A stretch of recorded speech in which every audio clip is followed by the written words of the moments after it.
a continuación. Unas son de rocas y otras son de arena.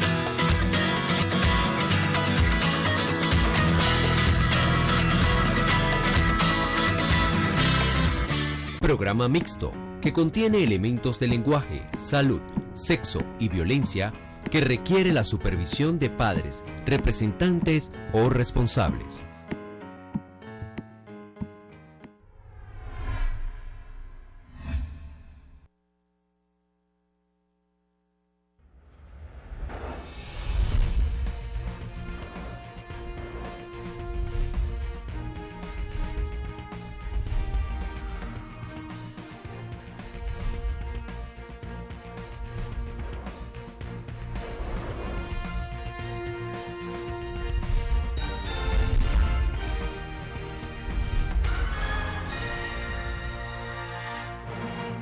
Buen día amigos de toda Venezuela que nos siguen en la señal de Global TV, por supuesto en globaltv65.com, que es nuestra salida por la internet, en Periscope, que afortunadamente ha regresado hoy. Le damos las gracias a no sé a quién de verdad, sí, a Periscope, no debe ser, porque él siempre estuvo allí. Será a quienes hicieron posible que la internet regresara al canal. También les vamos a a decirles que usted puede seguir el programa de hoy un poco más tarde en el canal YouTube de Rojas y Arenas, en la página de enderarenas.com, también en Telered TV, usted tiene la oportunidad de verlo. Y bueno, usted ya sabe que en algunas compañías de cable tienen la amabilidad de llevar a sus hogares la señal de Global TV. Pronto tendremos mucho más cobertura, porque todo pasa. Bueno, los coletazos del huracán Henry, que compitieron con el huracán Matthew, siguen en el Zulia, pero la gente cree que lo más importante hoy es comentar sobre Colombia. Ya anoche, cuando el primer tuit que me llegó ayer, me llega de Ángel Monagas, que tenía resultados, como siempre adelantándose, tenía resultados previos. Cuando yo todavía tenía al sí arriba, ya Monagas me señalaba que Santos debía renunciar porque tenía el no y había perdido. Efectivamente, el sí había perdido. Porque el sí había perdido. Efectivamente, Monagas tenía una buena, Ángel Monagas, que es un compañero de la Pata del Colibrí, tenía una buena conexión con Colombia y tenía la información de primera mano. Pero yo voy a dejar que sea Ender Arenas, que es un reconocido conocedor de la política colombiana, incluso su página web está radicada en Bogotá. Lleguen ustedes a dónde llegó este señor para que comience a Mira, no, hablarnos de Colombia y su resultado del plebiscito. Lo que hay que resaltar es que el gran derrotado en esta contienda, obviamente, que es Santos, que calculó mal. Santos es un derrotado. Sí, Santos es un derrotado. Raúl es otro derrotado. Y la FARC son otros derrotados. ¿Quién salió victorioso? Yo creo que el pueblo colombiano, porque este proceso que terminó con el triunfo del no, le va a hacer bien al proceso de paz, porque el pueblo colombiano no votó contra la paz, votó contra el acuerdo que se había suscrito y que obviamente se había gestado a espaldas por lo menos de la mitad del pueblo colombiano, que es un pueblo que ha sufrido las acciones de la FARC. Entonces, este es un proceso que tiene que poner a pensar a Santos y pensar muy bien, porque quien le gana el pulso en esta ocasión es Uribe. Y además porque el mal cálculo es que la gente no es un simple instrumento que puede ser manipulado desde los grandes medios de comunicación, tanto nacionales como internacionales, porque si algo tenía el sí a su favor, eran todos los medios colombianos y una parte importante de los medios internacionales. Tenía apoyo internacional más allá de los medios. Ban Ki-moon tenía al Papa. Al Papa, inclusive el Papa se mojó al final. Sí, el Papa también estaba. Al Papa que ahora lo llaman, me perdonan, la Iglesia Católica, lo llaman el Papa Patilla. ¿El Papa? Patilla. rojo por dentro y verde por fuera. Sí, al Papa. Mire, yo no sé, de verdad que yo quisiera que el capítulo del Papa lo tratáramos en otro momento, cuando estemos ya en la Capilla Sixtina, pero es obvio que el Papa también se mojó ahí. Ahora, ¿por qué todas esas personalidades internacionales pusieron toda la carne en el asador por el sí? Porque no conocen la realidad colombiana. Es decir, no conocen, es decir, no tenían idea de la información que estaba en Colombia, es decir, sobre la realidad colombiana. Imagínate tú, ayer decía Salud Hernández que la gente en Colombia que ha sufrido, obviamente, no entendía, es decir, nadie entiende qué fue lo que hacían los embajadores de esos países en Colombia, como si no hubiese pasado una información más veraz a sus respectivos gobiernos. Porque aun cuando las encuestas estaban ganadoras al sí, con todo el apoyo que tenía, es decir, obviamente la gente no puede someterse a un cargo. Siempre hay un resquicio para que la gente se exprese con libertad. Eso es válido para Colombia y es válido hoy para Venezuela. Hay un resquicio donde la libertad termina imponiéndose. No se puede tratar a la gente como si fuera una cosa inerte, una naturaleza muerta, porque la gente tiene la libertad de decidir en última instancia. Pueden haber todos los factores de manipulación y lo que sea, como aquella señora que decía que la culpa de los asesinatos por parte de la FARC lo tenía Uribe, porque Timochenko y Iván Márquez se habían arrepentido, y sentía el arrepentimiento en la piel de esos hombres, que eran realmente al final de cuentas eran nobles. Bueno, aparte de esa manipulación, la gente no puede sustraer, es decir, la libertad no puede sustraerse de que la gente en última instancia tiene la libertad para elegir.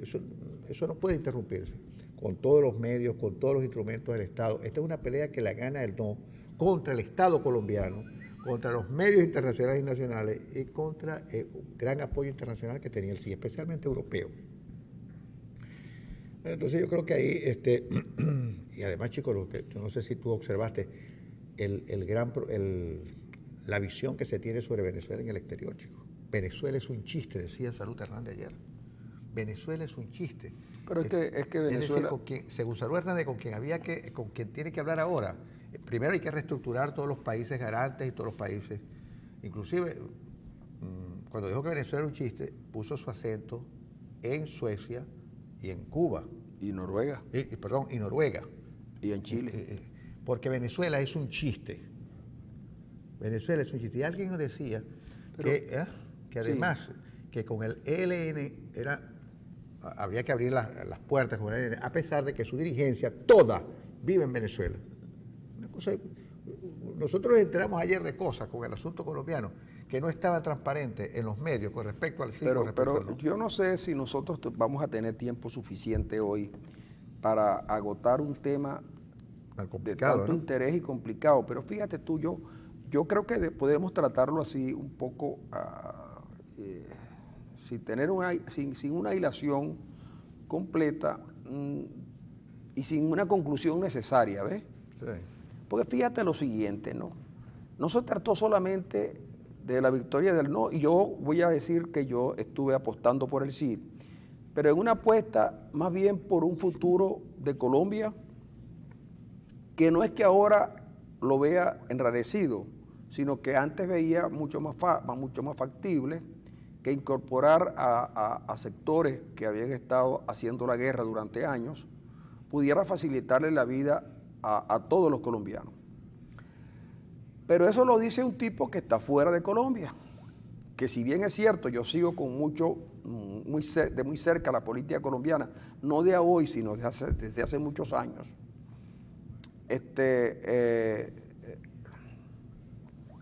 Quería que Colombia superara esa etapa. Ahora, una cosa, decía en el lenguaje coloquial, una cosa piensa el burro ¿Quién la multa? y otra el que lo está ensillando.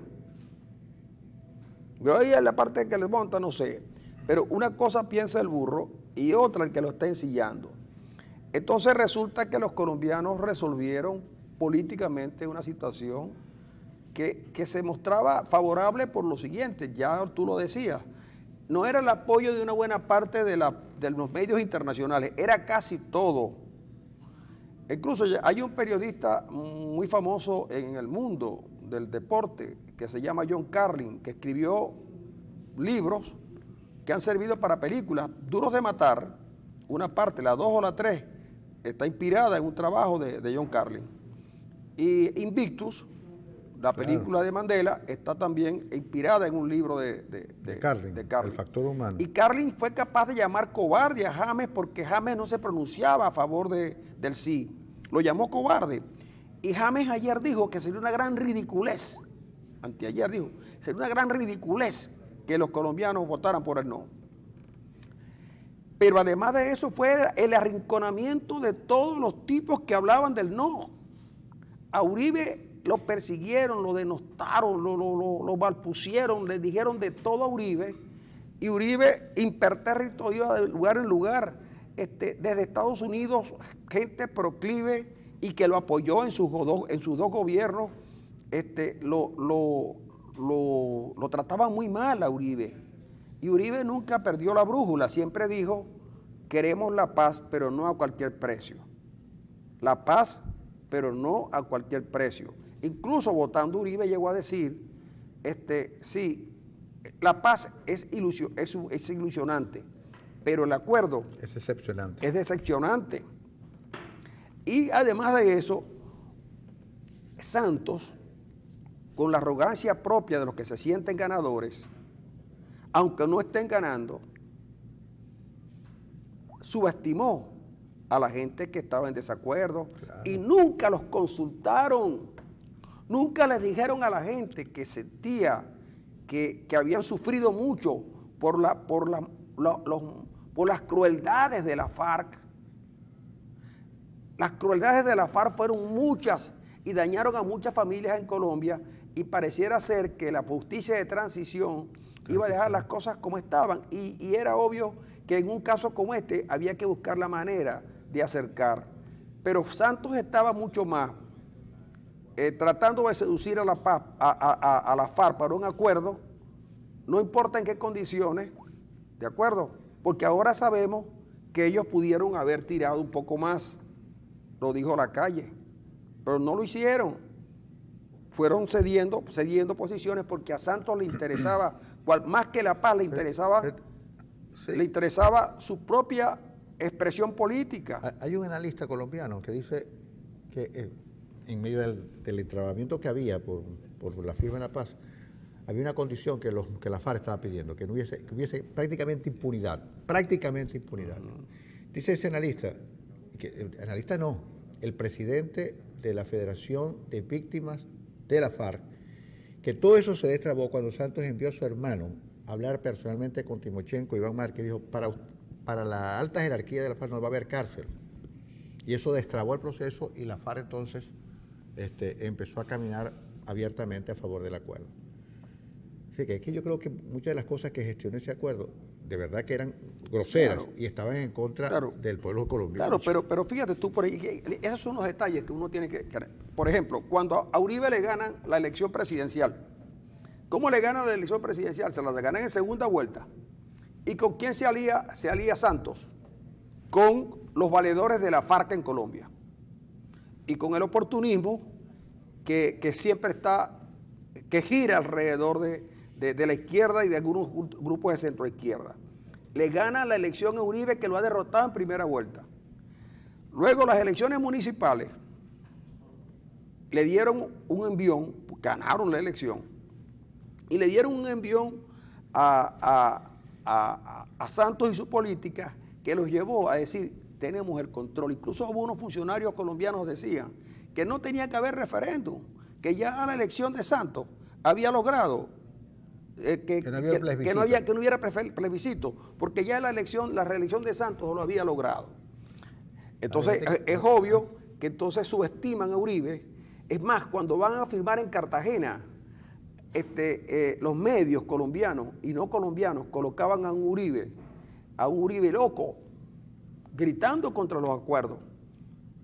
Hoy yo no sé si Uribe tiene razón, lo escribí anoche mismo.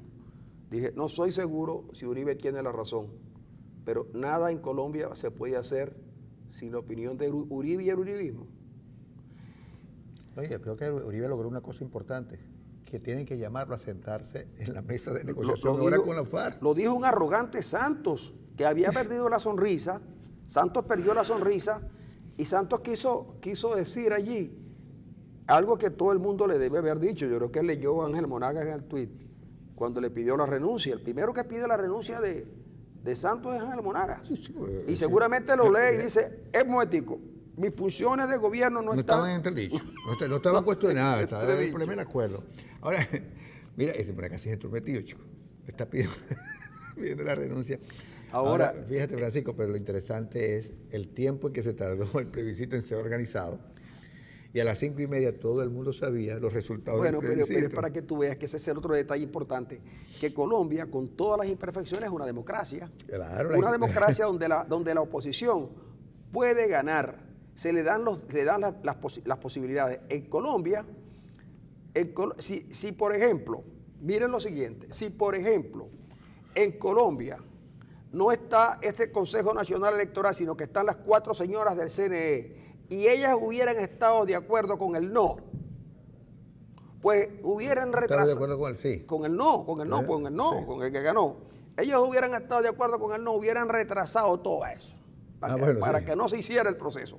Bueno, en Colombia lo hicieron. Ahora hay que ver si las instituciones colombianas están suficientemente sólidas para soportar lo que viene. Porque mira lo que se dijo en campaña, que si ganaba el no, volvían a la guerra, la FARC. La FARC no llegaron al acuerdo porque tenían la guerra ganada e hicieron un gran esfuerzo. La FARC llegan al acuerdo porque efectivamente la situación se les había complicado, sobre todo con su fuente fundamental de financiamiento, que es el narcotráfico. Ahora fíjate, Francisco, ahora que el nombre es el narcotráfico, todas las estadísticas revelan que el narcotráfico ha crecido descomunalmente en Colombia desde hace 4 años, desde que se está trajinando el acuerdo, y que la FARC es el gran eje articulador del narcotráfico. Y el gran problema que se le pide a la FARC es que exponga sobre la mesa dónde están sus arcas, porque ellos necesitan reponer los daños que le infringieron a sus víctimas.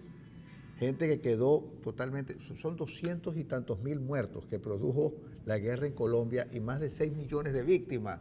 Entonces, si eso no es un crimen de lesa humanidad, dígame entonces qué es un crimen de lesa humanidad. Ahora, yo quiero reivindicar que nosotros el sábado hicimos en la edición de La Pata del Colibrí, que por cierto hicimos en el diario Versión Final, Ronald Rodríguez, Ender Arena, Damaso Jiménez, Darwin Chávez y Ángel Monaga, y estaba allí. Y los que estaban, porque teníamos público ahí, estábamos haciendo el programa, yo pregunté, ¿cómo está la cosa? Y todos estaban con el sí, excepto una posición distante de Damaso Jiménez que planteaba muchas de las cosas que efectivamente se movieron. Seguramente su olfato periodístico y conocedor de la situación le daba la opción de que a pesar de que las encuestas daban ganador abiertamente al sí, es más, yo me sorprendo porque yo estoy creyendo que la cosa está 60-40 y cuando mucho 55-45, pero cuando la primera información que tengo de las informaciones que venían llegando sobre todo de la capital, me llegaba información de Medellín, de Bogotá y tal, estaba ganando más o menos por ese porcentaje. Cuando la cuestión se aclaró, cuando la cuestión se aclara, entonces algo pasó. Ahora, yo digo que, fíjense que en política no se puede subestimar, al contrario. La oposición en Venezuela, y este es el único comentario que voy a hacer al respecto, subestimó por mucho tiempo al presidente Chávez. Hoy el gobierno nacional subestima a la oposición. La subestima, la persigue, la maltrata y le quiere quitar los espacios. Y ese es el peor camino. Yo no estoy diciendo que los colombianos son distintos a los venezolanos, ni que los venezolanos se van a comportar como los colombianos. No. Lo que estoy diciendo es que en la política hay que saber jugar. Y una de las cosas importantes de la política es no subestimar, al contrario. No subestimarlo. En Colombia, hoy, cuando anoche entrevistan a uno de los tipos, dijo, ¿quién fue el gran perdedor? Y dijo, Las encuestadoras. Las encuestadoras. No, compadre. El gran derrotado ayer fue el presidente Santos, porque la FARC no tenían nada que perder. Miren, Santos estaba en Bogotá y la FARC, ¿saben dónde estaban? En Cuba. Todo el aparato político de la FARC estaba en Cuba. Y una parte en Venezuela. En lugares de Venezuela insospechados. Una parte de la FARC estaba en Venezuela en lugares insospechados. Entonces, hoy es prematuro para hacer balance, pero tanto Santos como Uribe habló muy bien ayer también en la noche, por muy poco tiempo también Uribe tiene que administrar bastante bien ese caudal de... Uribe tiene que... Pero claro, mira lo siguiente, yo estoy casi convencido, porque conozco de procesos electorales, que la victoria del no está absolutamente reflejada en esos números. Fue un poco más, porque la mermelada dio, pero no para tanto. Nos vamos a la pausa.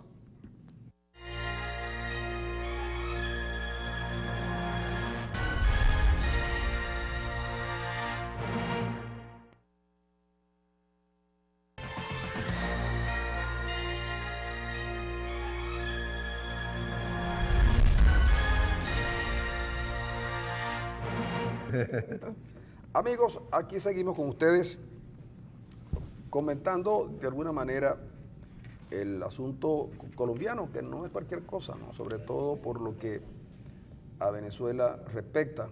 Yo, por supuesto, sé que Venezuela no ha estudiado bien el asunto, casi estoy seguro. Mucho más después que pude ver el sábado el cambio de gabinete. Oye, qué increíble. Bueno, pero con nosotros está Ángel Machado de Voluntad Popular, concejal, y la joven Desiree Barbosa, que es la secretaria general del partido. Ellos están no haciéndole relevo a Lester, porque Lester no admite relevo. Él es un buen dirigente, un dirigente político importante, y yo me remito a las palabras ayer del padre Lícar, incluso recomendándole a Lester Toledo que no se entregara, porque él no había hecho él no había cometido ningún delito. Pues. Lo están criminalizando, como probablemente van a criminalizar no solamente a otros dirigentes de Voluntad Popular, sino a dirigentes de otros partidos, y quizás también a opinadores de oficio y a representantes de medios de comunicación. Venezuela vive un momento difícil, y la persecución a Toledo es una de ellas. Pero vamos a hablar de Toledo, como es obvio, pero vamos a hablar también de qué es lo que va a hacer Voluntad Popular, porque Voluntad Popular tiene que seguir impulsando las políticas en las que está comprometido, y a veces tiene que no solamente impulsar esas políticas, sino responder a algunas afirmaciones de dirigentes muy importantes, aunque fácticos, del partido, que no miden a veces las consecuencias de sus palabras. Bienvenidos, estimados amigos, y además les quiero decir lo siguiente, esta no es una entrevista, esta es una conversación, solo donde nosotros dos tomamos café, ustedes no. Bueno, no, ante todo agradecerles por la invitación a esta conversación y saludar a toda la gente que nos sintoniza. Mira, como tú bien lo dijiste, ¿cuál es el planteamiento de Voluntad Popular? ¿Qué es lo que vamos a seguir haciendo? Creo que lo hemos dicho en todo este mes de clandestinidad que tiene Lester. Ante más persecución, más organización. Ante más amenaza, más calle cívica y no violentamente, pero ese es el planteamiento que tiene Voluntad Popular, seguir organizándonos en todos y cada uno de los sectores de Maracaibo, el Zulia y Venezuela en línea general. ¿Para qué? Para construir esa gran masa de ciudadanos que se expresen y que se manifiesten en los próximos días de octubre con lo que es la recolección del 20%. Ese es el planteamiento base, inicial, grueso de Voluntad Popular, porque la organización es fundamental para salir de esta crisis que hoy está viviendo los venezolanos. Bueno, buenos días, de verdad que gracias por la invitación. Tengo la primera vez que tengo la oportunidad aquí de conversar con ustedes y quiero decirles que nosotros durante todo este tiempo y en cada pronunciamiento que hacemos o en cada convocatoria que que le hacemos a todos los venezolanos siempre es muy responsable. Creo que este gobierno, cuando tiene miedo, cuando se siente que el agua la tiene hasta aquí, es cuando entonces más busca perseguir, es cuando más busca amedrentar o cuando más busca callar y silenciar, no solamente a dirigentes de Voluntad Popular, sino en general los dirigentes de la Unidad o de la Alternativa Democrática. Y creo que estamos en un mes, lo que ha sido desde septiembre y ahora el mes de octubre, muy importante para toda Venezuela, sobre todo con este referéndum revocatorio que hoy vemos que Tibisay insiste en no respetar la Constitución, en no aplicar el artículo 72, y bueno, ellos se quieren afianzar en un 20% regional que no es constitucional, y lo legal sería un 20% nacional. Nosotros como Voluntad Popular ahorita estaremos abocados a todo ese procedimiento. De hecho, ya se han hecho reuniones de todos los equipos electorales para ir buscando, pero algo tiene que tener la gente muy claro, que es que ese 20% que vamos a recoger el 26, 27 y 28 de octubre es un 20% nacional. Y si Tibisay y el CNE entero insiste en no acatar o en no responder constitucionalmente, pues nosotros lo hemos dicho muy claro, pues tendrá un pueblo respaldado allí en las calles, pero de manera pacífica, exigiendo que se respete la Constitución. Hoy la MUD es totalmente distinto a la MUD, digamos, de hace 3, 4 meses. Hoy la MUD no es simplemente un acuerdo de los 4 grandes partidos, sino que se abrió. Así es. Y esa apertura de la MUD, es decir, esa concurrencia que hay en la MUD hoy, que no solamente son los partidos más importantes, sino que son los partidos pequeños, los más pequeños, ONG, es decir, que es un vasto movimiento social, va a ser realmente es mi óptica, que frente a la convocatoria del 20% a nivel nacional, porque es un circuito electoral que elige el presidente, yo creo que el CNE no le va a quedar otra cosa que un poco recular un poco. Porque de verdad que hoy en día es totalmente diferente, es un gran frente popular, nacional, frente a la opción del gobierno. Yo creo que en este caso lo que hay que dejar de lado son las pequeñas aspiraciones, porque por muy legítima que sea, colectivo. Exactamente, pensar a nivel nacional, es decir, pensar en los intereses nacionales, en el interés nacional, más que en esos pequeños intereses particulares, que por muy legítimos que sean, a veces parecen mezquinos, porque esto no es un gobierno normal y corriente, es un régimen. Y el enfrentamiento a un régimen amerita un gran acuerdo, un gran punto de llegada de todos los venezolanos. Es decir, yo creo que en este caso las 4 señoras del CNE van a quedar bastante aisladas. Yo creo que en este caso ustedes deberían seguir moviéndose en este sentido, ¿no? Sí, democrática, pacífica, constitucional, como se quiera. Pues así como hicieron los colombianos ayer, porque el triunfo de los colombianos fue un triunfo por la Constitución colombiana. Yo creo que el triunfo del movimiento del 26, 27 y 28 de octubre tiene que ser un gran triunfo de la Constitución venezolana.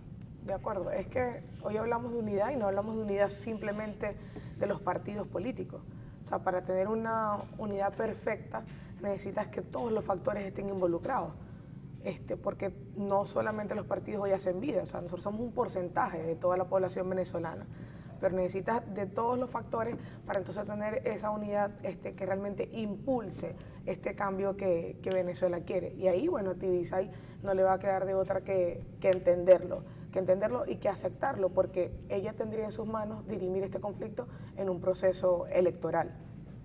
Siempre y cuando Tibisay tenga la suficiente autonomía, ¿verdad?, independencia, porque las órdenes a veces se ve que no parten de las vísceras de Tibisay, sino que vienen de otra parte. Ustedes hablan de Tibisay como si tuvieran con ella una... Bueno, porque no es que le tenemos cariño, no es cariño, es que ha estado tan metida involucrada en las decisiones de estos tiempos en Venezuela que ya la gente la tutea. No, pero de todas Mira, maneras, Tibisay, ¿cómo estás tú? De todas maneras, no sé, yo le diría a la señora Lucena, ¿no? O la muchachona Lucena, me gusta. Bueno, porque ya la muchachona es una falta de respeto. Ella es una señora y está... Es preferible tutearla que decirle muchachona. Bueno, está bien, pero yo como digo a las muchachonas del CNE, pero yo no me atrevería, eso sí, no me atrevería a decirle Tibisay, porque uno tutea a alguien a quien a uno de cualquier manera le profesa cierta confianza, pues, ¿no? Claro. Es por eso, Claro. ¿no? Es a la, Eso falta, sería un buen es a la punto. falta de confianza que yo siento por esta señora, que como bien decía el doctor Ender Arenas, ella no es Tibisay, ella no es nada. Ella es un agente de una política y ella la expresa. Si mañana le dicen, miren, convoca el referéndum sin recoger las firmas, ella lo hace, y lo hace igual. Igual la señora que se golpea la mano izquierda con el puño. Es decir, estamos frente a una política de Estado. Ustedes en la unidad no están enfrentados al CNE, No. están enfrentados al Estado venezolano, que está dirigido por un gobierno que se quiere quedar allí para siempre. Y además de quedarse para siempre, quiere todo el poder para ellos. Esa es la realidad. Más muestras que las que han dado no hay. Pues, ¿no? Cuando el tipo le es incómodo, le fabrica un expediente. Claro, no, mira, y una de las muestras de que no estamos en democracia es que aquí en Venezuela no existe la teoría de la separación de los poderes, de la que habla Montesquieu, que un poder va regulando al otro. Aquí hay una profunda crisis institucional. Aquí no hay esa separación de poderes. Aquí el poder electoral, el poder judicial, el poder moral, todos están bajo la línea del poder ejecutivo. Y en el caso concreto de Lester, para muestra de un botón de que no existe separación de poderes, es que los cuerpos de seguridad, en este caso la policía política del Estado, que es el SEBIN, actúa bajo una orden presidencial. Fueron a allanar la casa de un diputado que tiene inmunidad parlamentaria, que tiene medidas cautelares de la Organización de Estados Americanos, y a pesar de esos dos instrumentos, ellos violentaron esas medidas, violentaron esa inmunidad parlamentaria siguiendo una orden presidencial, cuando el procedimiento tiene que ser totalmente judicial. Y a pesar de eso, ellos siguen actuando, es decir, que no hay una separación de poderes. En el caso, y redondeando lo que es la idea del caso de Lester, ellos fueron a buscar a Lester para apresarlo según una orden presidencial. Y la orden de aprehensión sobre Lester sale 2 días después del allanamiento a su casa. Evidentemente, es corroborar lo que tú dices en tu planteamiento. Estos son, como dice el refrán, estos disparan y después preguntan. Y realmente es muestra de que no existe separación de poderes en Venezuela. Ante esa crisis institucional, tiene que haber mucha más organización, y fue mi primer planteamiento. Ayer en Colombia se dio una muestra. Yo creo, y es un paréntesis al tema que estamos debatiendo, yo creo que Colombia hoy todavía no está preparado para perdonar a la FARC y los crímenes de lesa humanidad. Pero volviendo al tema de Venezuela, mientras nosotros nos organicemos y salgamos a la calle con contundencia, con determinación, como salimos el 1 de septiembre y salimos 26, 27 y 28 de octubre, haremos respetar la Constitución, sea el 20% nacional o sea el 20% estatal. Pero también tiene que ver con lo que se dice y lo que se hace, ¿no? Por ejemplo, la mesa de la unidad dio una muestra de sensatez y de claridad política cuando convoca una manifestación. Pero ustedes saben, entiendo que usted es la secretaria general del partido y usted debe ser también una figura prominente del partido. Ustedes saben que la marcha no podía ir a Miraflores, ¿o sí? Mira, Una pregunta, ¿podía ir la marcha a Miraflores? Yo creo que puede ir a Miraflores. No, en ese momento la marcha podía ir a Miraflores. No era el objetivo. Ajá, no era el objetivo. ¿Podía ir la marcha a Ramos Verde? No era el objetivo. No era el objetivo. Entonces, ¿por qué si tú tienes planificado una actividad que tiene un norte y que tiene un objetivo y lo logras, como efectivamente lo lograron, vienes tú y después le quitas la importancia que después que tú logras el objetivo, entonces descubres que habían otros objetivos que no te los dijeron y que la marcha y que después arrugaron? Mira, yo no soy de los que cree que en la marcha no se consiguieron los objetivos. La marcha era para demostrar la cantidad de venezolanos que estaban a favor del referéndum revocatorio, demostrar esa gente organizada. Y recordemos que la finalización o la culminación de esa marcha terminó con un manifiesto que fue una escalada que leyó Chugo Torrealba, una serie de manifestaciones en los estados, en las capitales, que generaban todo lo que es este movimiento organizado de masa de manera cívica y no violenta. Ahora que este joven dice lo que está diciendo, el joven Machado, en ese sentido hay que hablar con Lilian Tintori y decirle, mira, Lilian, tú no puedes dar esas declaraciones, porque esas declaraciones no son ni buenas, ni las correctas, ni las exactas. Porque lo que está diciendo es precisamente que la marcha del 1 de septiembre no tenía por objetivo tumbar al gobierno, sino que tenía por objetivo es demostrar que la oposición tiene musculatura, pues. Claro. Y Lilian Tinto dice que no se logró nada, pero no se logró nada porque el objetivo no era llegar a Miraflores y darle una patada por el trasero al presidente, sino que era demostrar una posición de fuerza. Yo creo que si algo nos faltó a toda la unidad, fue aclarar un poco más nuestro objetivo ese 1 de septiembre. O sea, se generaron a lo mejor muchas expectativas en la sociedad que no eran lo que se tenía para ese momento. Entonces, a lo mejor un poquito más de claridad o de comunicación es lo que nos toca, es lo que nos corresponde a los políticos, sobre todo para esas actividades en las que convocamos a tantas personas, a tanta gente que se movilizó. No voy a hablar de lo de Lilian porque particularmente no he escuchado sus declaraciones, he visto un titular y los titulares los cambian realmente, pero lo que sí creo que a nosotros en ese momento nos faltó fue difundir o aclararle a todos los venezolanos cuál era nuestro norte. Como lo comentaba Ángel, o sea, teníamos una ruta planteada que hasta el momento se cumplió toda. Hoy hemos pasado a una nueva etapa, que es la del 20%, y en esta hay un comunicado que también es muy claro, y que especifica qué va a ocurrir en caso de que el CNE no quiera respetar la voluntad de un pueblo, no quiera respetar ese 20%, ¿cuál sería entonces el paso a seguir de toda la Unidad Democrática, de todos los factores que hoy quieren un cambio en el país? Y por eso nosotros, a lo mejor de Voluntad Popular, somos muy enfáticos en el tema de la presión de calle, de manera pacífica y constitucional, pero la presión de calle es necesaria. ¿Por qué? Porque la presión de calle es lo que ha hecho que este gobierno en muchas oportunidades recule, en muchas oportunidades entienda, porque le tiene miedo a la voluntad del pueblo, le tiene miedo a todas las manifestaciones. Y lo vivimos ese mismo 1 de septiembre. Más de 1 millón de personas fueron a manifestar, más de 1 millón de personas salieron pacíficamente ese día a las calles de Caracas, y entonces eso le dio una muestra a este régimen que quedó aún más desenmascarado ante el mundo internacional, porque el 1 de septiembre, ¿qué fue lo que hicieron ellos? Perseguir, amedrentar, pensando que haciendo eso iban a callar a una oposición, a dirigentes de oposición, pero se equivocan porque, lo he dicho, esto no es solamente de los partidos, esto es algo de toda la sociedad, porque todos están pasando hambre, todos están sufriendo de la inflación, todos están hoy sin conseguir unos medicamentos, entonces es algo que va más allá de los partidos políticos. Sí, pero de todas maneras, ustedes son los que tienen que dar la cara, ¿no?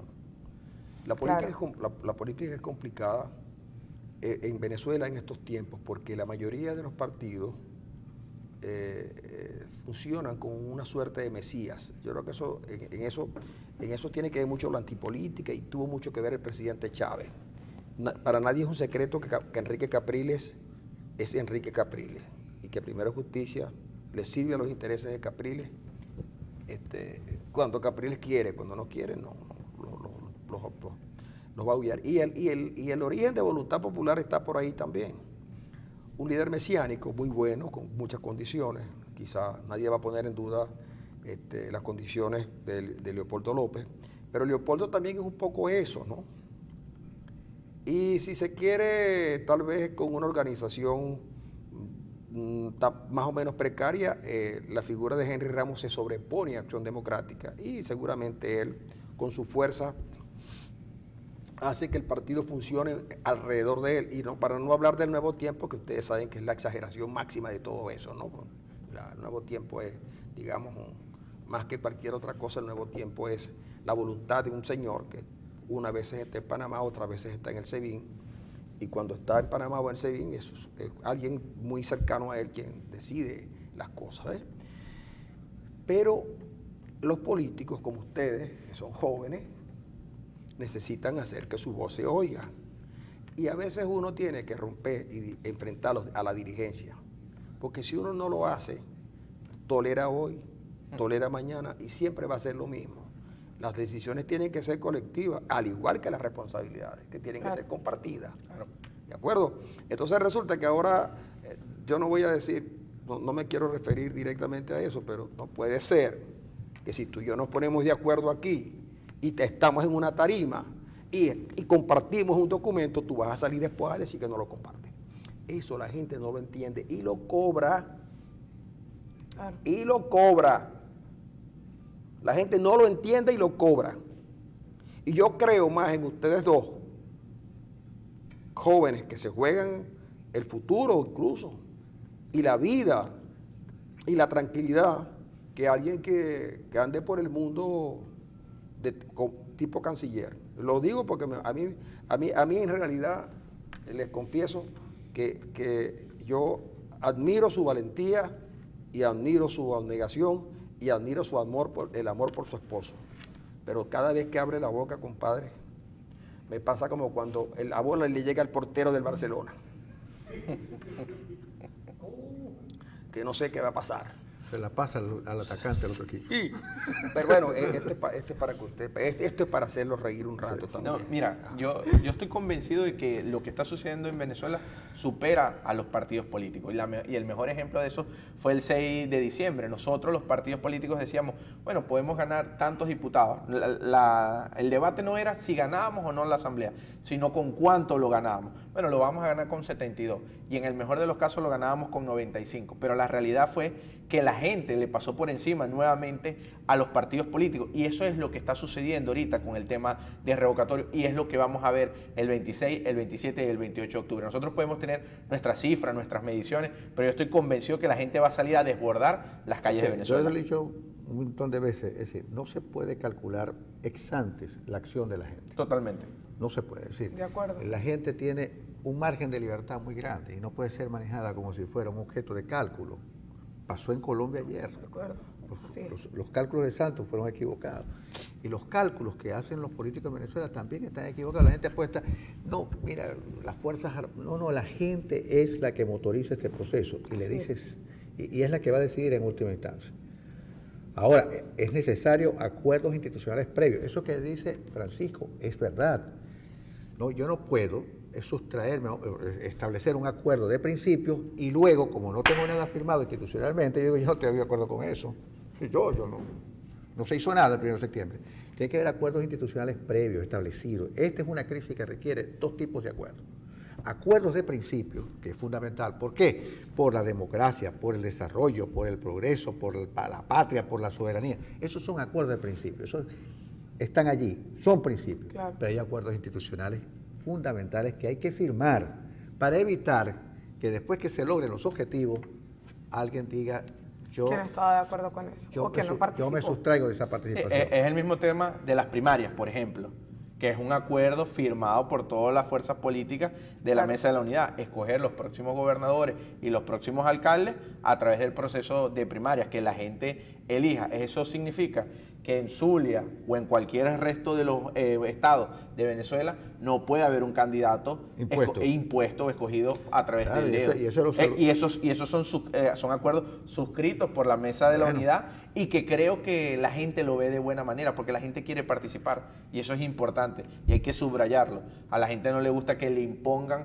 sus candidaturas, y el mejor ejemplo otra vez lo vimos ayer en Colombia, que el status quo de la política colombiana e internacional consideraba de que el sí iba a ganar avasallantemente, y para muestra un botón lo que sucedió. Sí, ayer. pudieron haber cedido a la tentación de no haber hecho el plebiscito, cosa que se le agradece al presidente Santos. Que hubiese sido ilegítimo, políticamente ilegítimo, porque tenía mitad de la sociedad en contra. Pero legalmente lo podía hacer, legalmente podía hacerlo. Lo que yo digo es que, por ejemplo... ¿Sabes qué es lo bueno de esa cuestión, Francisco? Que nadie dijo que sea una victoria pírrica.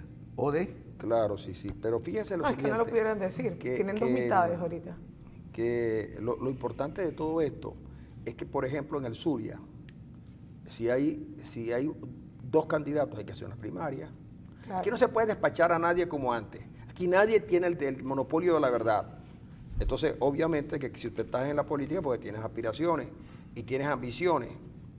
Los políticos tienen que tener ambiciones. Totalmente. Y entonces esa ambición tiene porque tú quieres cumplir lo que tú piensas en cuanto a tu vocación de luchador social. No se te puede criticar porque tengas ambiciones de ser gobernador o ser presidente o lo que sea. Lo que no puede ser es que alguien se abrogue el derecho a pensar por ti. Yo a eso le agregaría algo, que no podemos tampoco colocar los caballos por delante, la carreta por delante de los caballos. ¿Por qué? Porque si bien podemos tener ambiciones de ser gobernadores, ser alcaldes, repetir como concejales, lo primero es el país, es salir de esta crisis. Yo creo que primero tenemos que resolver la situación que hoy está viviendo Venezuela y después podemos hablar de cualquier candidatura a gobernador y alcalde. Bien, y eso es cuestión de la política, eso es importantísimo. El país espera que ustedes se pongan de acuerdo por encima de las circunstancias y de las apetencias. Lo que digo es que si hay una elección, por ejemplo, para gobernador, lo que tiene que haber es una manera de escogerlo, y que gane el que gane, y al que gane se le respalda. Pero no se puede excluir a nadie a priori, es lo que digo.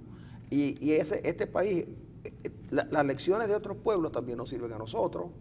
Entonces, obvio, que aquí tenemos que rescatar una sociedad democrática, una sociedad donde las instituciones funcionen, donde las libertades democráticas sean para todos. Pues no las hay. Cuando uno comienza a hacer una pequeña conversación con alguien sobre los temas de la política en Venezuela, concluye que en Venezuela hace tiempo que no estamos en democracia. Cuando Pedro Carreño dice que no se van a hacer elecciones regionales porque los recursos son para la comida y las medicinas, eso siempre será así. Así es. Luego entonces también la podemos utilizar para la presidencia de la República. Claro. Fíjate, y esa cosa que dice Francisco, una cosa importante para ustedes que son bastante jóvenes, porque aquí en Venezuela se habla de hay que recuperar la democracia. Y yo creo que aquí no es más allá, porque recuperar la democracia le puede sonar a mucha gente, es recuperar lo que había antes de Chávez. Sí. Y no es verdad. Y no es así. Y no es verdad. Es decir, no es así. Esto no es un paréntesis que se cierra con la desaparición de Maduro, inclusive del chavismo. No es que se cerró y volvemos a tomar lo que había antes en el 98. No, se trata de construir otra cosa, porque hay nuevos actores, hay nuevas maneras de hacer política, nuevas maneras de decir cosas en política.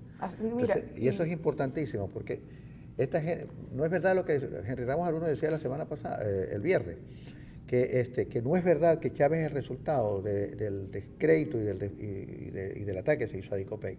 No, Chávez es el resultado final de no haber leído de manera exacta y correcta el país por parte de los partidos principales del estatus pasado. Y ahora no se puede hablar de recuperar de lo que había antes del 98, sino que hay que construir una nueva democracia. De acuerdo. Yo creo que la política es de evolución. O sea, uno tiene que leer los momentos y uno tiene que saber cuándo le toca avanzar y cuándo tienes que cambiar el rumbo. O sea, no se puede ¿por qué? Porque el cambio o una estrategia te sirve hasta cierto momento y luego te estancas, que a lo mejor lo que pasa porque llega Chávez, pero yo lo vivo en la Asamblea Nacional cuando escucho a algunos diputados del PSUV y sobre todo son jóvenes, que es donde me sorprende, y ellos hablan de la cuarta.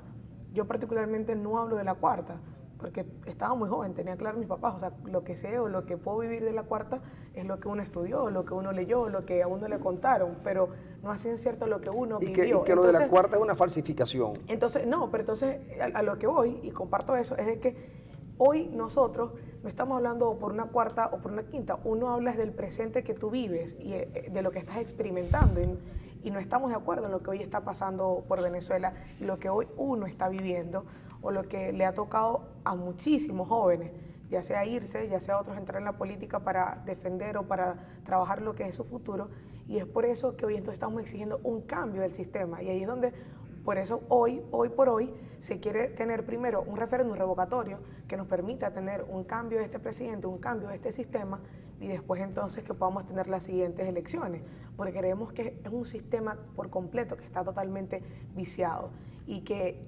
empezar a lo mejor por gobernadores o empezar por otras elecciones, entonces nos limitaría en todo lo que hoy nos ocurre en la Asamblea Nacional, de que muchas de las leyes están frenadas, están paradas, son propuestas, son proyectos y simplemente no se ejecutan. ¿Por qué? Porque tenemos un ejecutivo que no comparte la visión de hoy de lo que es la Asamblea Nacional. Por ende, entonces necesitas cambiar para tener un nuevo modelo, un nuevo sistema que entonces permita darle un rumbo distinto a lo que hoy está atravesando Venezuela. Bueno, muchachos, estamos ya nosotros finalizando este segmento con ustedes. Ya saben que nosotros aquí conversamos y cuando tengan algunas cosas que conversarnos, que decirnos, o cualquier actividad del partido, pues ya ustedes saben que nosotros estamos aquí para escucharlos, ¿no? Agradecido antemano. Porque efectivamente Venezuela pasa momentos difíciles Y a mí me agrada verlos aquí. Me agrada verlos aquí porque probablemente ustedes profesionalmente ya culminaron carreras y pudieran, y posgrado. y pudieran estar haciendo de su vida otra cosa, pero están en la Venezuela de hoy, convulsionada, con dificultad, y eso el país se los va a agradecer. Meterse en política hoy no es fácil, y que ustedes lo estén haciendo habla mucho de lo que ustedes son como seres humanos. Le voy a dar las gracias a Desiree, gracias al señor Machado. Gracias. Si me permiten una reflexión final, no, señor sobre Machado? todo por eso que han dicho muchos jóvenes en la política que nosotros debemos dar la cara. Mira, yo creo que los políticos son importantes, son necesarios, pero no son suficientes.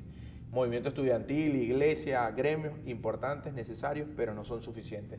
Lo que es realmente suficiente para salir de esta crisis que estamos viviendo hoy los venezolanos es la organización de todos aquellos que les interesa la política, pero especialmente a los que no les interesa la política, pero sí les interesa una Venezuela de desarrollo y de prosperidad. A eso hay que salir a organizar de manera cívica y pacífica para salir de esta ¿Y crisis. usted qué tiene que decir, señorita Desiree?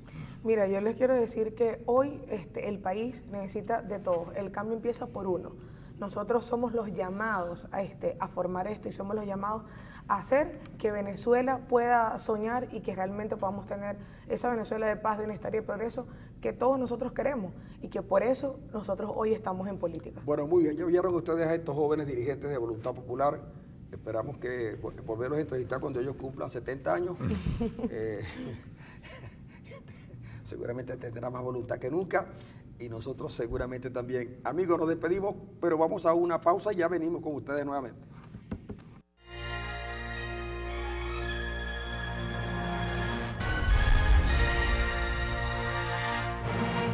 Aquí seguimos, amigos. Ahí estábamos oyendo a Soledad Bravo, ¿eh? No, Ese- María Teresa María Chacín. Teresa Chacín. María Teresa Chacín cantando un aire margariteño. Qué bueno, oriental, más bien. Tú sabes que el fin de semana, el presidente de la Federación de Centros Universitarios de la Universidad Central de Venezuela, Haller Iglesias, salía al exterior. Iba a una actividad en las Naciones Unidas, creo. Oye, y cuando está en Maiquetía, lo retiene el SEBIN. Y lo retienen y obviamente le revisan el equipaje. Y no deben haberle conseguido nada. Entonces le hicieron unas placas abdominales para saber si él estaba traficando con drogas. El presidente de la Federación de Centros Universitarios, estudiante universitario, un líder estudiantil reconocido además por una institución que se llama la Universidad Central de Venezuela, y reconocido por todos los universitarios del país y algunas organizaciones universitarias del mundo. Oye, y entonces no hubiera pasado nada si eso fuese un mecanismo que se utiliza con todo el mundo. Pero le escogieron a él. Pero le escogieron a él porque querían por lo que representa, chico. martirizarlo, pero es difícil sembrar, al SEBIN le fue muy difícil sembrarle los dediles en el estómago a este caballero Haller. Si hubiese sido fácil, Sí, es probable porque después que le metieron los dólares al hombre a Braulio Attar, todo puede pasar. Pero digo, hay algunos que sin embargo, en Maiquetía, ¿de acuerdo? Pasan no solamente sin mostrar pasaporte ni mostrar nada, sino que no les hacen placa. Algunos que, por cierto, debieron habérselo hecho porque esos no llevaban los dediles en el estómago, sino que los llevaban probablemente en el maletín. Entonces, ¿qué es lo que se pone de manifiesto en esto? Oye, que para las autoridades venezolanas hay venezolanos de primera y venezolanos de segunda. Haller Iglesias es un venezolano de segunda. Nelson Bocaranda es otro segundo. pero hay unos que entran a Venezuela muy tranquilos, dicen que entran muy tranquilos, hasta uno que se fugó de Uruguay, que estaba en Guantánamo, lo llevaron a Uruguay, se fugó, entró a Venezuela tranquilamente y la pasó bien. Y dicen que la gente de ETA, hoy redimida, también está, el Cabanillas también está en Venezuela. Entonces uno dice, caramba, ¿por qué es así, Arenas? ¿Por qué eso? Inclusive hay gente que es detenida, es apresada y entonces hasta le pagan sus abogados en el exterior con cuentas que vienen de instituciones públicas venezolanas, fíjate. Sí, pero además de eso, uno lo que dice es, no puede ser.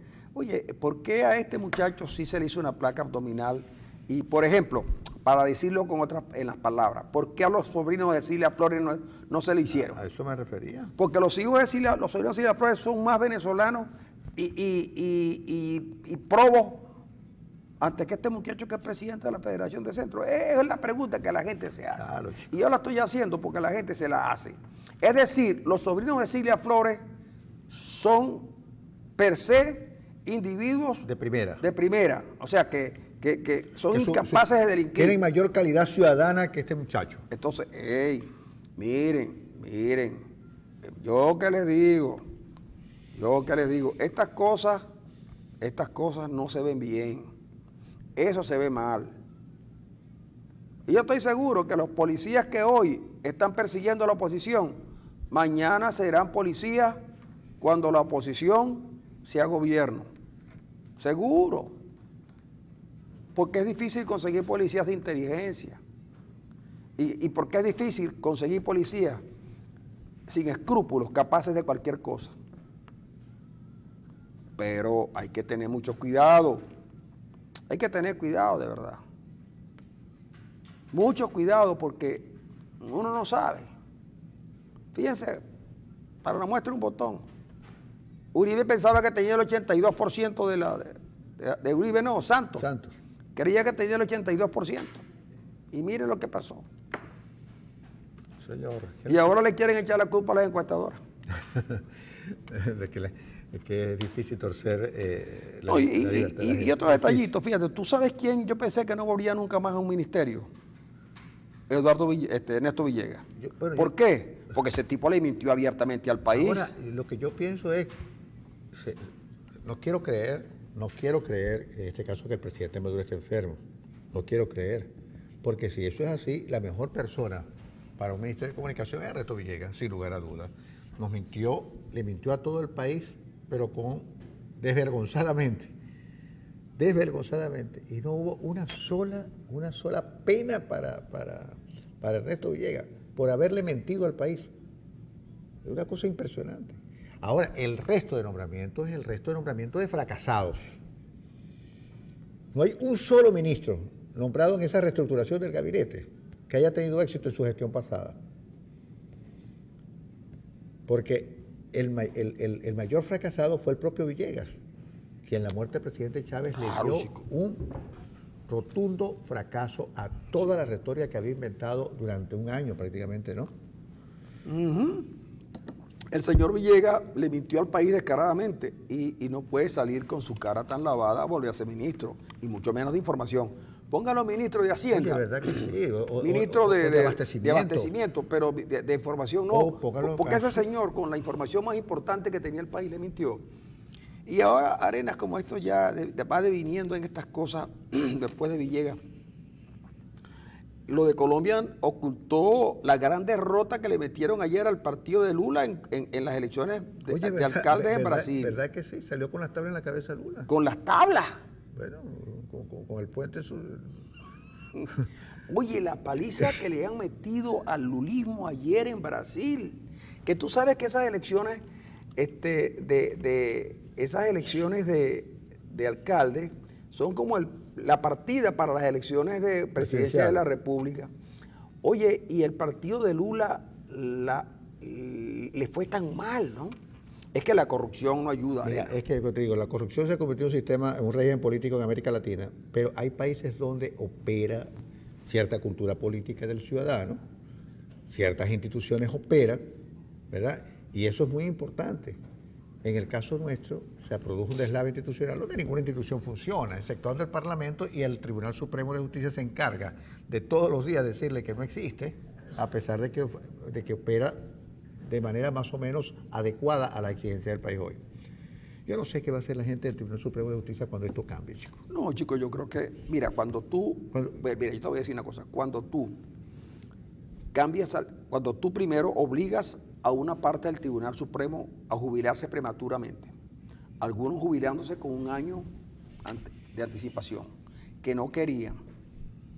Y cuando tú, después de lograr la jubilación por presión, nombras un 23 de diciembre a los miembros de la Sala Constitucional, pero además los nombras a sabiendas que no reúnen los requisitos mínimos exigidos para ser miembro de una Sala Constitucional, ya tú estás diciendo que la regla del juego está rota. Cuando tú haces una elección que no la podías evitar y te tienen 112 diputados y tú vienes e inmediatamente, antes de que los tipos se incorporen, La reduce a 109. la reduces a 109 y dice que 3 diputados no son diputados porque ellos compraron los votos.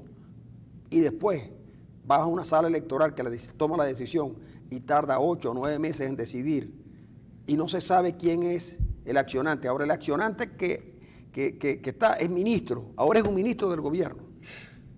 La persona que mandó la carta, que los denuncia, ahora es ministro del gobierno, que a la postre era candidata. Entonces uno dice, bueno, amigo, pero si después tú vienes y dices que lo que el presidente de la República dice, esa Asamblea Nacional no existe para nosotros, e incluso no existe para nosotros, y le dice a 2 diputadas, vénganse para acá a gobernar conmigo, porque en esa Asamblea Nacional no existe. Y después viene Pedro Carreño y dice, no hay dinero para hacer elecciones de gobernador porque la plata es para alimento y medicina. Entonces yo todavía pregunto, ok, se puede hacer política dentro de la forma, claro, pero sin duda es la primera vez que desde que yo conozco la historia republicana de Venezuela, la que yo conozco, que ocurre una cosa como esta. Y entonces resulta que los alemanes, los franceses, Ban Ki-moon, Obama y compañía están preocupados porque en Colombia ganó el no. Oye, y la preocupación por otros países donde no ganó el no, pero le dicen no a todos. Chicos, porque la Asamblea Nacional aprueba una ley y la Sala Constitucional le dice no. No, y de verdad que se ha convertido... Aquí ya ganó el no hace tiempo. Sí, pero con 7 votos nada más. Con 7 votos nada más. 7 votos nada más. Deciden que no a todos. 7 votos nada más, que son realmente pro régimen. Una cosa impresionante. Es decir,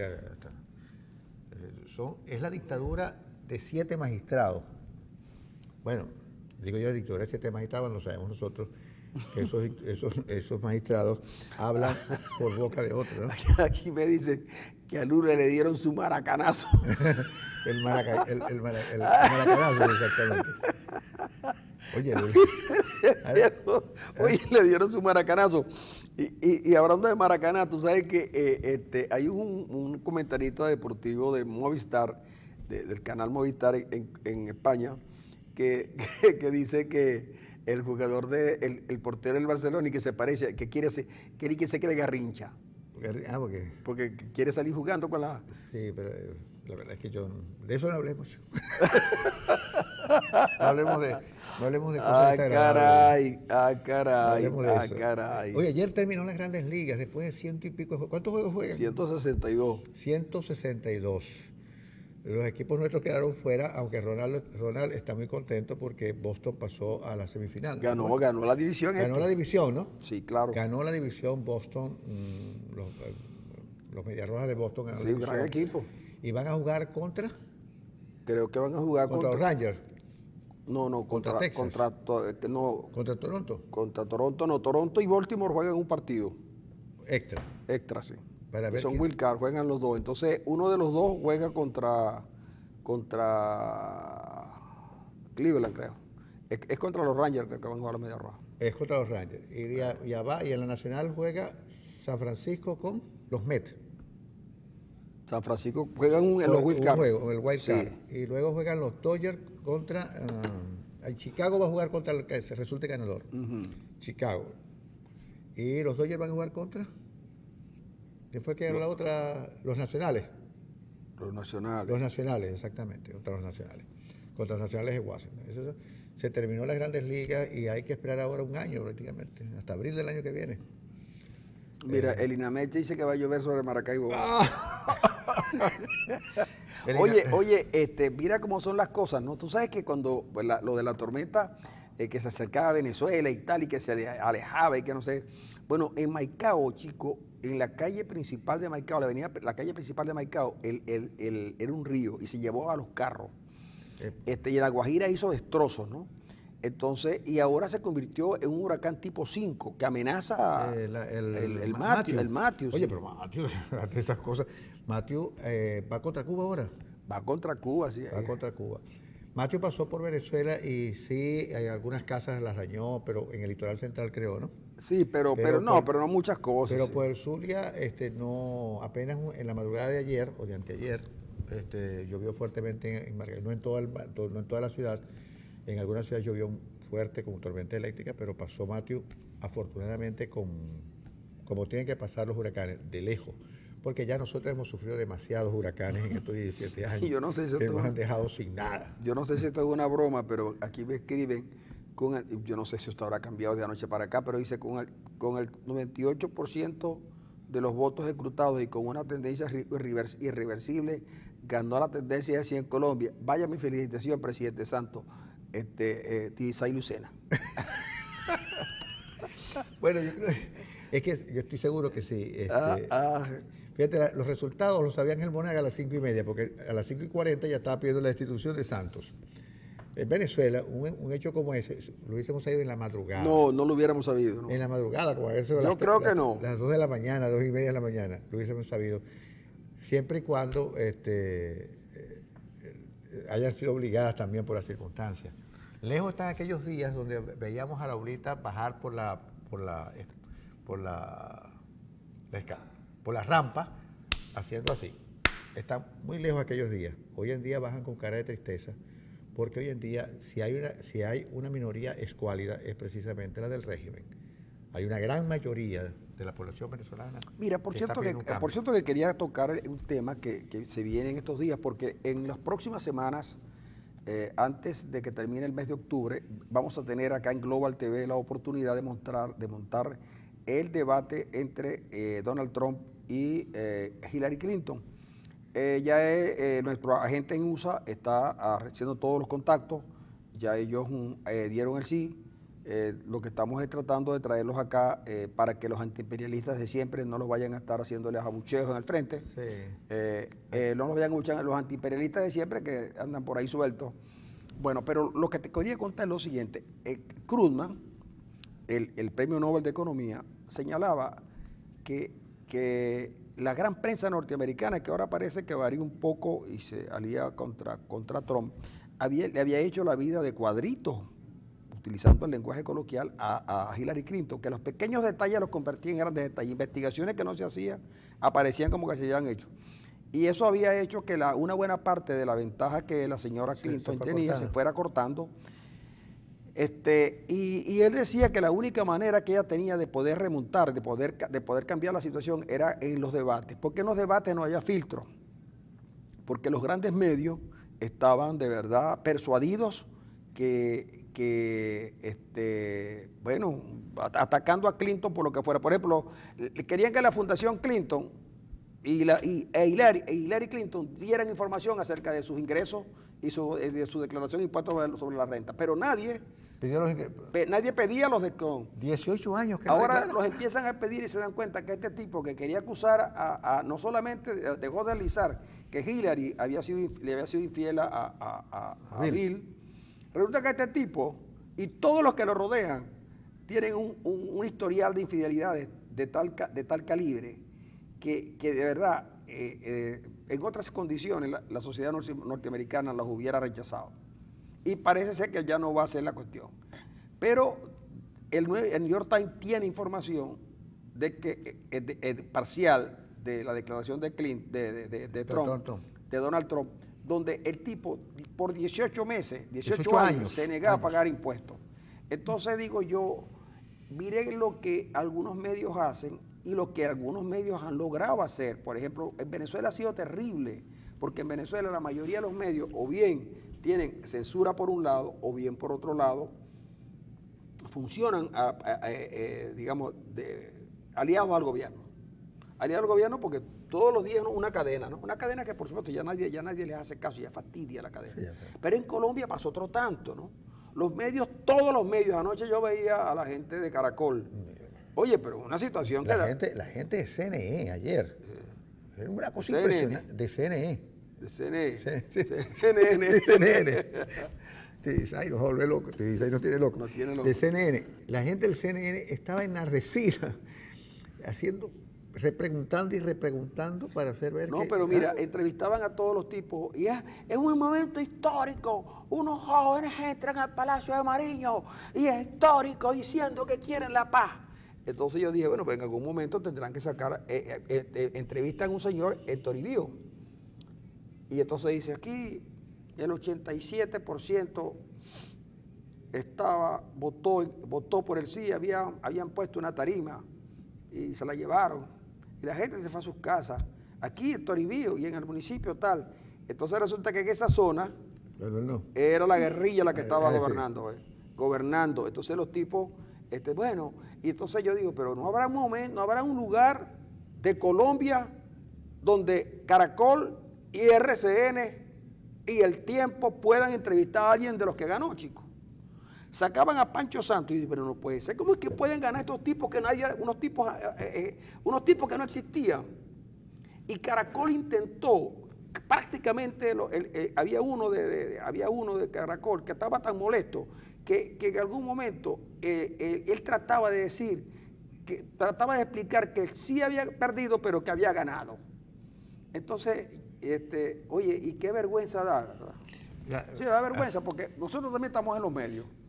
Y a mí me cuesta mucho que, por ejemplo, pierdan las Águilas del Zulia y yo empiezo a explicar por qué ganaron aún perdiendo. Mira, por eso es que Salud Hernández le dice a Del Rincón que los grandes medios también tenían que hacer su mea culpa porque habían manipulado demasiado. No, chicos, la manipulación fue total y lo peor fue el trato que le dieron a un tipo que pudiera estar equivocado, pero que asumió su mandato en Colombia y enfrentó a la FARC y las derrotó. Los triunfos de Uribe coloca a la FARC en otra situación. Ahora, a Uribe lo han perseguido, mira, desde el presidente Santos hasta casi todas las instituciones colombianas y el tipo, chicos, fue el senador más votado. Y además de eso, fue él solito por todo Colombia. Nadie lo quería invitar. Cuando Obama invitó a una reunión y parece que no lo invitan o no va. Y cuando firman en Cartagena, es más, el Papa Francisco dice que él va a Colombia, que él no va a Colombia si gana él no. El Papa Francisco. Y entonces digo yo, pero si el Vaticano, los rusos, los chinos, las Naciones Unidas, los americanos, el chiste. El chiste es un país del norte de Norteamérica. El chiste. Chile. Entonces, los suecos, que no se hicieron los suecos. Y entonces, y Caracol. El Tiempo. RCN. El Espectador. El único diario que más o menos no estaba era El Espectador, que estaba en otra posición. La revista Semana. Entonces uno lo que se recibió era un bombardeo. ¿La revista Semana es de Santos? La revista Semana no es de Santos, pero funciona como si tal, muy enemiga de Uribe. Yo creo que Uribe lo van a desollar en plaza pública. Creo yo. Mario dice que se pasa la mano por el cuello. Yo no sé si es que nos tenemos que ir. Que al sí le dieron. Que podemos seguir, que al sí le dieron. Que Uribe. Amigo, mañana martes también vamos a seguir hablando del tema de Colombia. Y con más propiedad, seguramente. Y con mucho más propiedad, porque seguramente hay más análisis al respecto. Nos vamos a tener que marchar, amigos. Mañana regresamos con ustedes.